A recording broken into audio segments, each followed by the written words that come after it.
Newscast. Newscast from the BBC.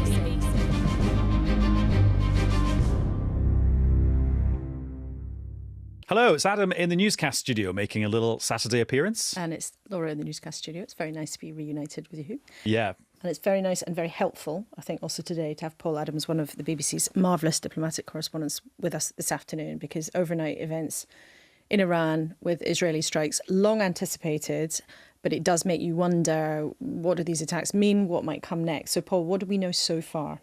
Well, they appear to have been perhaps at the lower end of the scale that everyone was concerned about.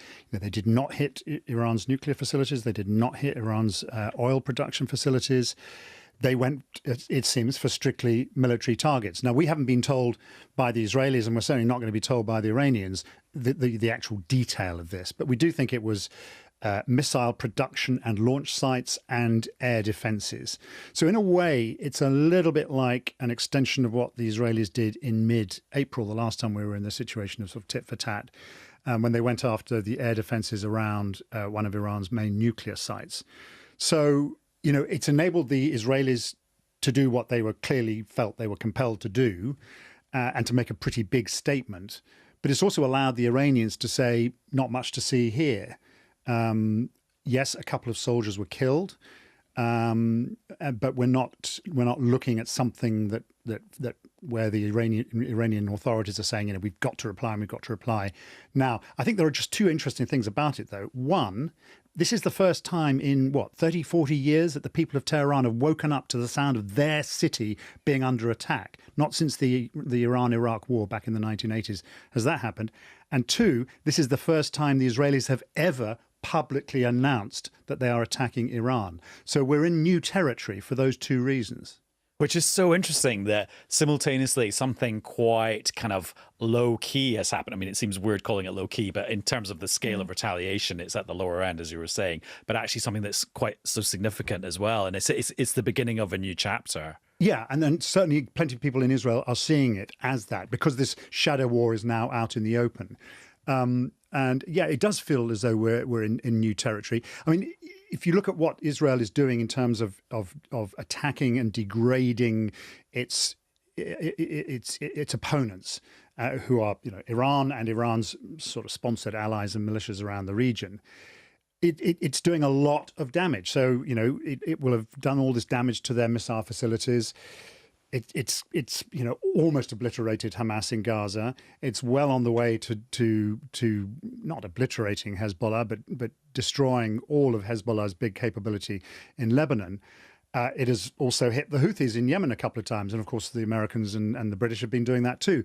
So on a whole range of fronts, Israel and its allies have been hitting the mechanisms with which Iran has the ability of Iran to cause hurt and harm to Israel. And it's been doing it in a really systematic way. And just to remind people, we've talked about it a lot in the last few months, but just if people haven't followed it that closely, the Houthis that you mentioned there, who operate in the Red Sea and in Yemen, Hezbollah, who are a prescribed terrorist group by many governments, Hamas, the same kind of prescribed terrorist group by many governments, they are all backed by Iran, and they're operating sort of alongside, but on behalf of Iran, aren't they? Absolutely foes of Israel and foes of the West. I mean, with their own agendas, but also very much with Iranian backing, particularly when it comes to Hezbollah in Lebanon. The Houthis to perhaps a slightly lesser extent. But yes, they're all regarded as what the Iranians call the axis of resistance,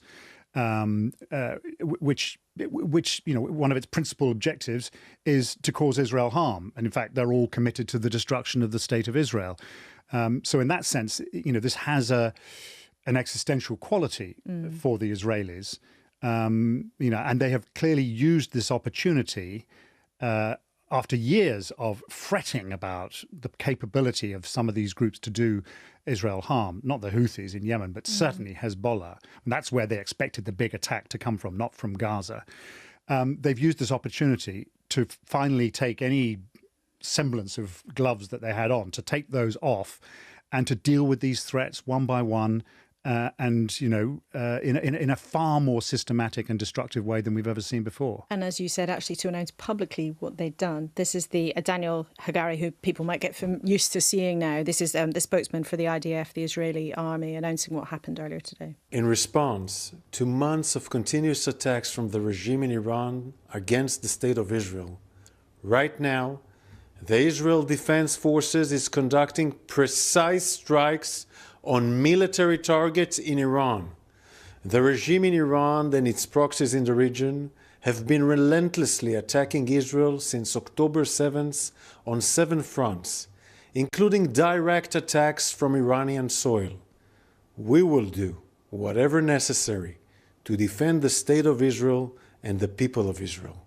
Paul, does that mean that actually the US has been able to have some influence here because they didn't go for any nuclear facilities, they didn't go for any oil refineries, and that basically is what Joe Biden had said to them, don't do that? It was, and there were clearly voices in Israel urging that kind of action. And in fact, some of the Prime Minister Netanyahu's critics today have said, that they should have gone for more. I don't know if Netanyahu needed to be leaned on, because there is this calculation, which is this may not be the end of the story. We may be in the middle of this story, and we are going to need our American backer, whoever is in the White House, for the foreseeable future. So what is the harm in just showing an element of restraint? That they've had this new American anti-missile defense system, the Terminal High Velocity System. I've got it wrong, but never mind. That's arrived, and that's probably part of the deal. We'll give you that for any future escalation if you show a bit of restraint now. And please don't go crazy less than 2 weeks before an American election. Netanyahu has agreed to that.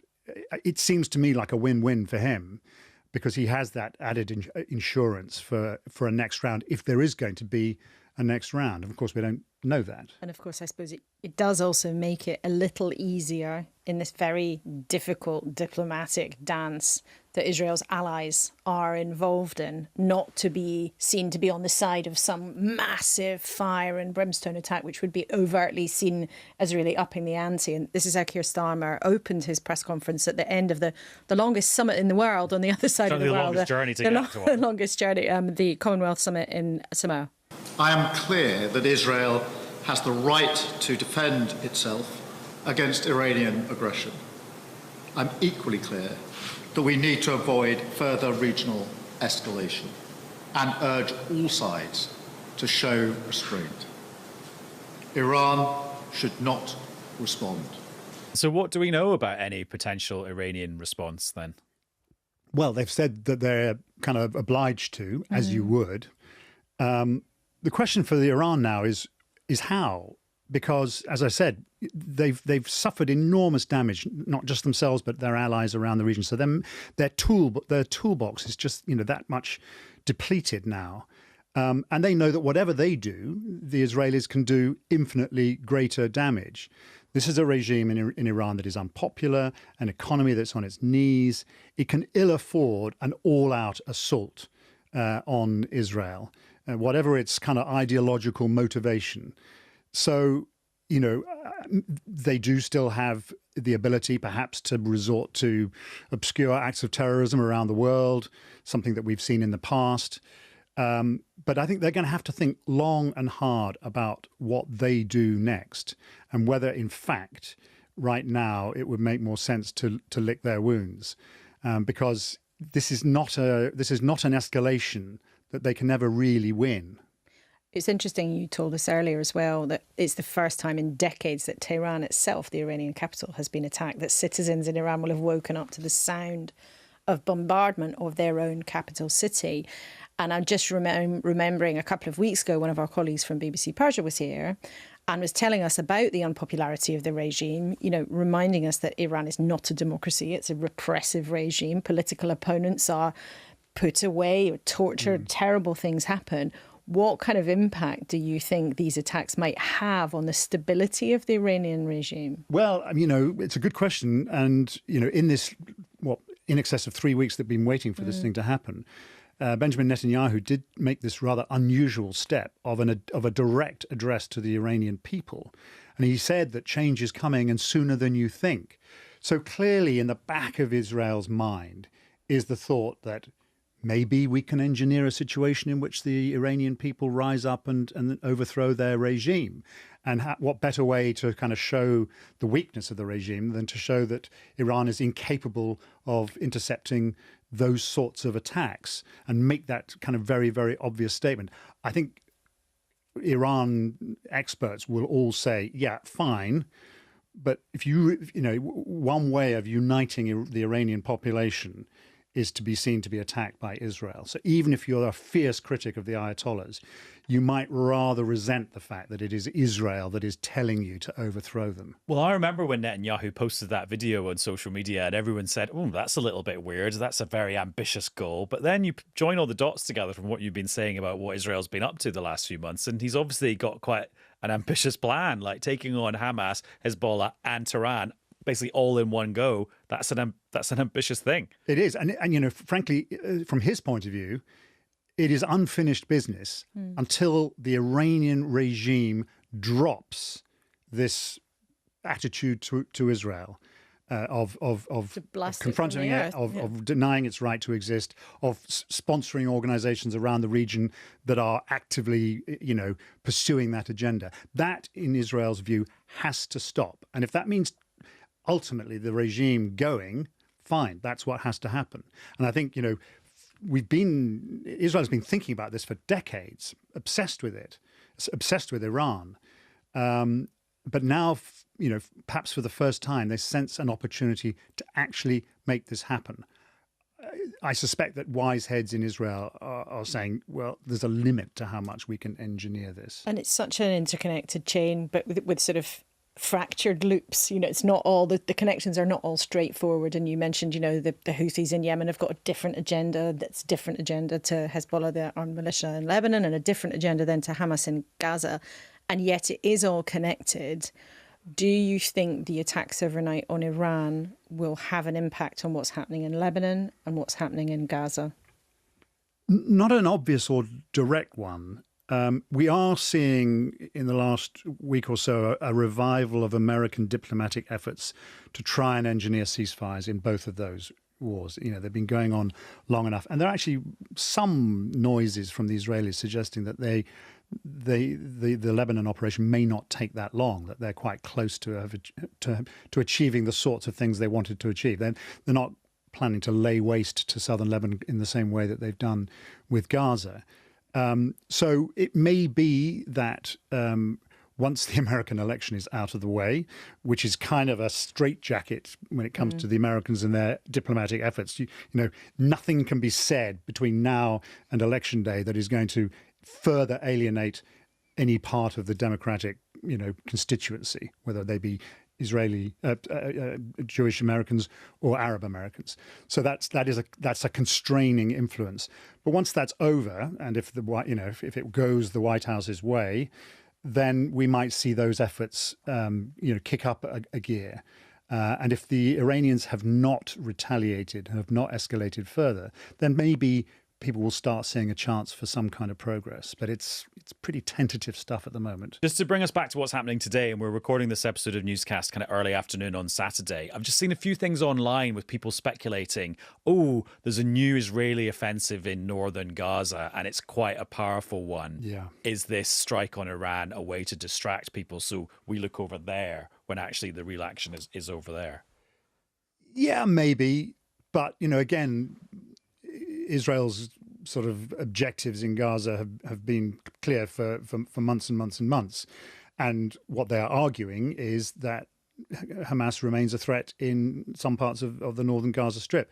Of course, Palestinians and some other observers fear that what we're seeing is the implementation of this so-called general's plan, which is a plan put forward by a bunch of retired or reserve military officers in Israel, which essentially calls for the complete clearing of the northern part of the Gaza Strip of all civilians, and then essentially to destroy the place, to starve it, to switch everything off. And we've seen a huge flood of newly displaced people heading south. So if you're a Palestinian and you kind of clung to your existence in northern Gaza for the past 12 months and you're being forced from your home now, you would be forgiven for thinking that that is precisely what the Israelis are up to. And after that, what? A wasteland, a return of the Israeli military, a return of Israeli settlers. Who knows what kind of prospects lie ahead? No, I don't think what's happened in Iran it directly affects that. But I do think we will see the Americans trying, to the extent that they can, to say, you know what, you've done enough here, but not until after the election day.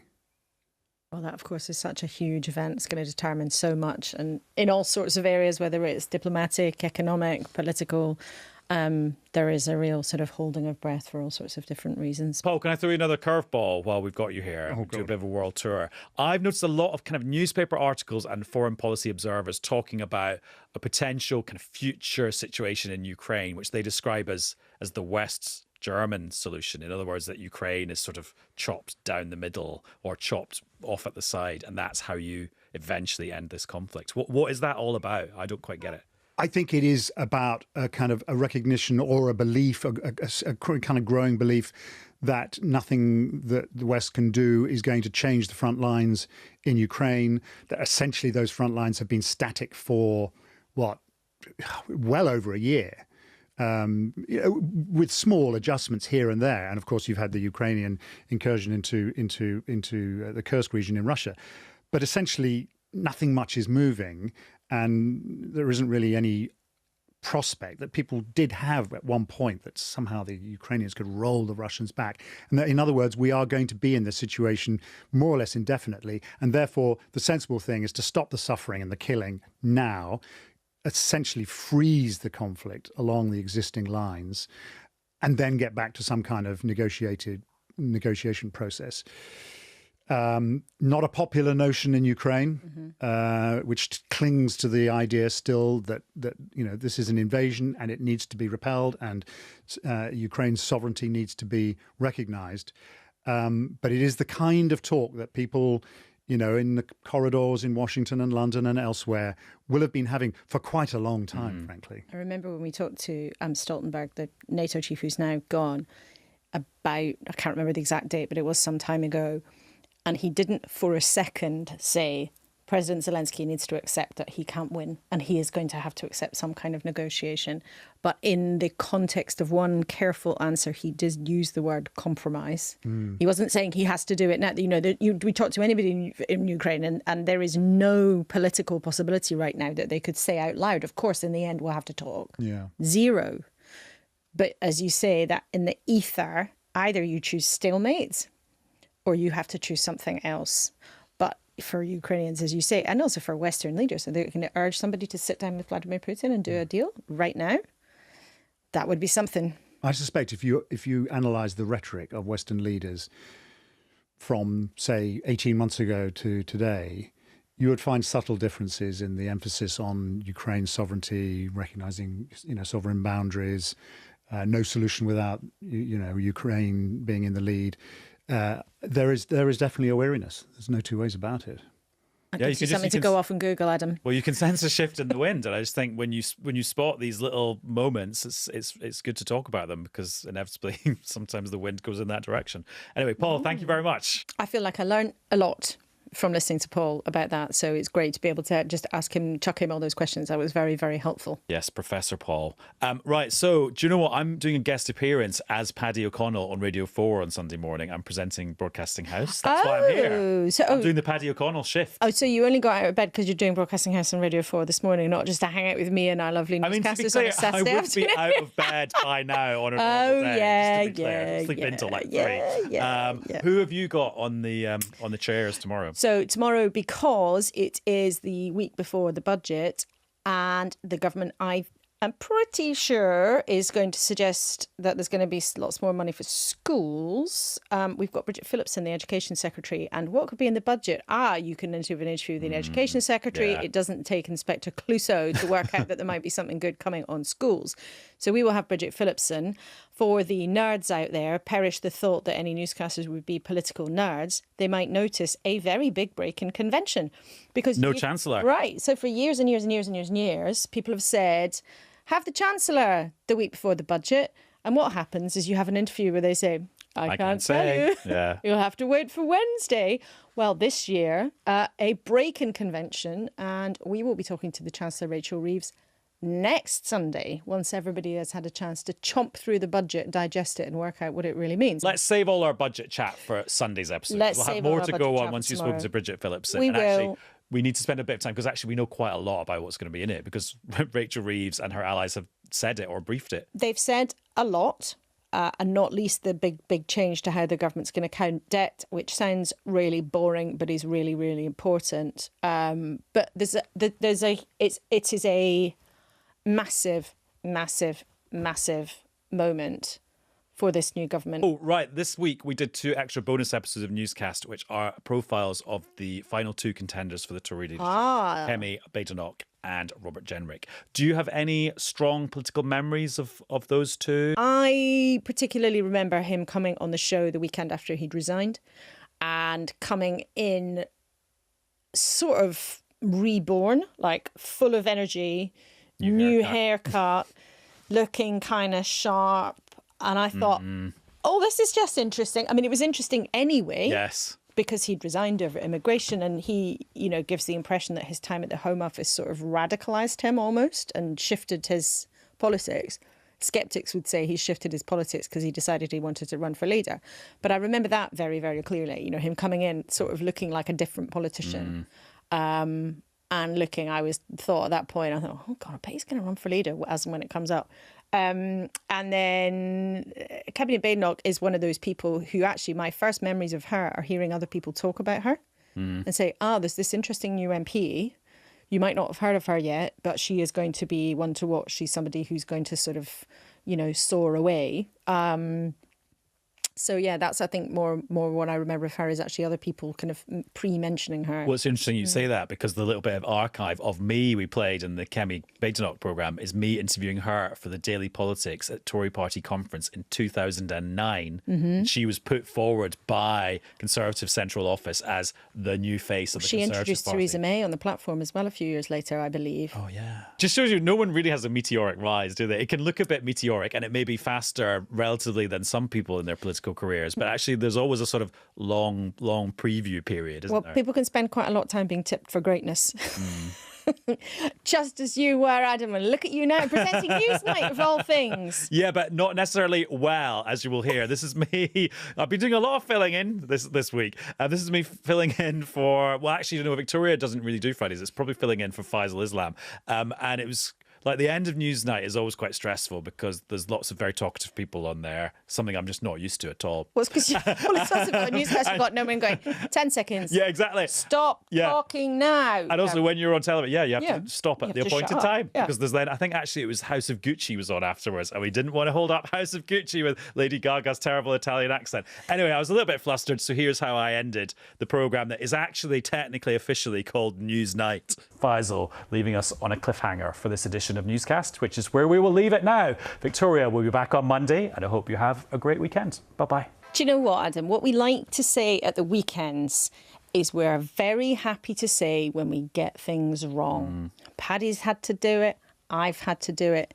You're in marvellous company. Do you know my kind of Freudian theory about why I did that, apart from the fact that the two programs have the similar names, is that we'd just done a huge item about Donald Trump going on Joe Rogan's podcast. Joe Rogan, the biggest podcaster in the world, 17 million listeners to each episode. So I think psychologically I was trying to just do some promotion for Newscast to get us up into the tens. Oh, mate, you just made a mistake. It's okay. We all do it. And also, most people were watching Graham Norton anyway. Right. Okay. Thank you very much for listening to this episode of Newscast. Laura and I will be reunited again tomorrow. Bye-bye. Bye-bye. Newscast from the BBC.